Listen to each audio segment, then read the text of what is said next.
So how does a customer know which license model is right for them? Well, there's 3 license options that we have. We've got your standard, your professional, and then your premium.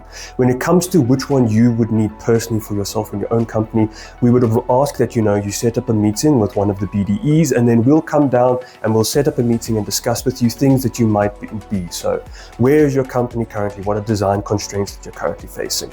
In terms of what you might need, we recommend a standard for basically just redoing design work or designing something from scratch.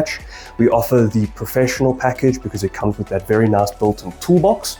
So if you're going to be doing large assemblies or things that require fasteners, nuts and bolts, and to meet certain standards that are set by industry, then professional is definitely the way to go. So if you're looking to have that in-house validation option, however, the premium option is going to be your way to go because it's got your things like your FEA built into it, which will really help with your design processes.